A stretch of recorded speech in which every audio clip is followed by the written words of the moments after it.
भारत के पास अब केवल 25 दिनों का ऑयल रिजर्व स्टॉक बचा हुआ है। इसके बाद भारत के पास ना तो तेल रहेगा ना गैस रहेगी। अगर थोड़ा बहुत बचा हुआ रहा तो वह भी बहुत महंगा हो जाएगा और आम आदमी को तो मिल भी नहीं पाएगा। और अगर ऐसा ही चलता रहा तो भारत में पाकिस्तान जैसे हालातों का सामना करने पर मजबूर हो जाएगा। ईरान और इजराइल युद्ध के बीच आपने ये खबर तो सुनी ली होगी। अब कई लोगों को चिंता सता रही कर ऐसा होगा तो हम घरों में कैद हो जाएंगे, लेकिन इस खबर की सच्चाई जानकर आप चौंक जाएंगे। इस खबर पर गौर करने से पहले हमको ये जान लेना चाहिए कि भारत सरकार के पास तेल का स्टॉक किस तरीके से रहता है और कितनी जगह पर रहता है। देखिए, भारत में तेल का स्टॉक 3 जगहों पर होता है। कौन कौन सी वे जगहें होती हैं? पहली जगह होती है स्ट्रेटेजिक पेट्रोलियम रिजर्व, यानी सरकार का आपातकालीन भंडार। दूसरी जगह होती है रिफाइनरी का स्टॉक और तीसरी जगह होती है ऑयल मार्केटिंग कंपनीज, यानी कि आईओसी, पीपीएल, एचपीएल। इन सभी कंपनियों का स्टॉक अगर तीनों को मिला दिया जाए तो भारत के पास आमतौर पर 65 से 75 दिनों का तेल स्टॉक बचा रहता है। लेकिन जो खबर फैल रही है वह केवल ऑपरेशनल स्टॉक की बात चल रही है, जो लगभग हमेशा ही 20 से 25 दिन का ही बचा हुआ रहता है। अब आपको बता दूं कि 3 ऑयल सोर्सेस मैंने आपको पहले ही बताए हैं। ये वाली खबर तेज़ी से फैल रही है। ये खबर और पक्की उस टाइम हुई जब कांग्रेस ने हाल ही में एक्स पर एक पोस्ट किया।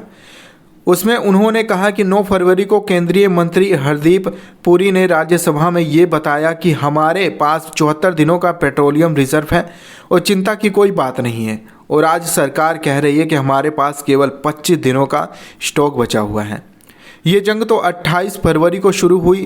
जंग शुरू हुए 5 से 6 दिन हो गए हैं, तो लॉजिकली आज हमारे पास लगभग 70 दिनों का पेट्रोलियम रिजर्व तो होना ही चाहिए। लेकिन अब जो लाखों बैरल रिजर्व ऑयल था वो किसने चुरा लिया? खैर, आप इस पोस्ट और ऑयल स्टॉक की कंपैरिजन से ये तो समझ गए होंगे कि ये भ्रम फैला है वह कौन से पॉइंट की वजह से फैला है। लेकिन अब आपको मैं ये बता देता हूँ कि ये समस्या आई क्यों है।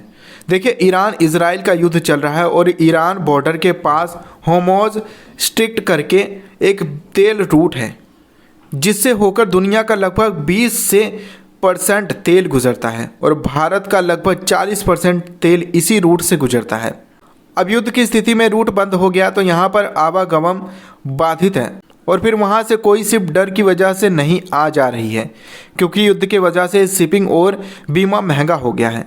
इस वजह से समस्या आ गई है। अगर ये रास्ता पूरी तरीके से बंद हो जाए तो तेल की सप्लाई कम हो सकती है और तेल की कीमतें तेज़ी से बढ़ सकती हैं। इसका रिजल्ट ये होगा कि भारत को दूसरे देशों से ज़्यादा तेल खरीदना पड़ेगा, जो महंगा होगा। अभी कच्चे तेल की कीमत लगभग $80 प्रति बैरल के आसपास चल रही है। अगर ये युद्ध लंबा बढ़ता है तो ये तेल की कीमतें महंगी हो सकती हैं।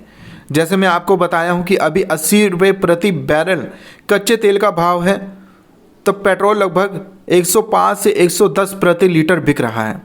अगर ये डॉलर प्रति बैरल होता तो पेट्रोल 10 से लेकर 120 प्रति लीटर महंगा हो जाएगा। तो पेट्रोल लगभग $120 से $130 प्रति लीटर हो जाएगा। और अगर ये 150 प्रति बैरल तक जाता है तो पेट्रोल लगभग 150 प्रति लीटर तक जाएगा। और इसके साथ ही आपको ये बता दूं कि डीजल की जो कीमतें होती हैं पेट्रोल से 5 से 10 रुपये सस्ती होती हैं। तो इससे आप अंदाज़ा लगा सकते हैं कि पेट्रोल और डीजल की कीमतें कितनी बढ़ सकती हैं।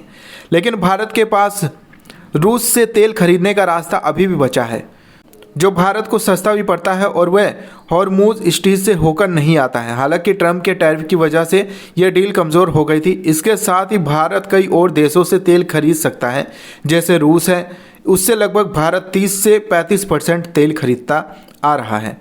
इराक से लगभग 18 से 20% और सऊदी अरब उससे लगभग 15 से 17% तेल खरीदता आ रहा है।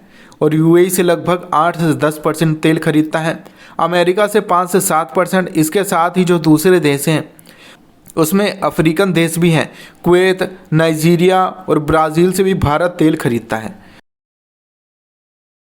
तो अगर हम इस खबर के मोरल तक पहुँचे तो अभी भारत में तेल की कमी जैसा कोई सिनेरियो बनता हुआ दिख नहीं रहा है। हाँ, अगर ये युद्ध लंबा चला तो कीमतें ज़रूर बढ़ जाएंगी।